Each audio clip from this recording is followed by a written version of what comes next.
இந்த ஓவியத்தில் printed heart அச்சு ஓவியம் போல இருக்கும்படி என் கற்பனையில் வரைந்திருக்கிறேன். இந்த ஓவியத்தில் எப்படி பிரிண்ட் பண்ணுறாங்களோ கையாலேயே ஸ்க்ரீன் பிரிண்ட் போல் இது கையால் வரையப்பட்ட அச்சு ஓவியம் போல் இருக்கும்படி வரையப்பட்ட ஓவியம்.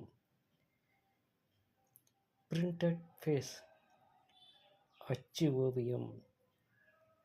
இந்த ஓவியம் உங்களுக்கு பிடிச்சிருந்தா லைக் பண்ணுங்கள்.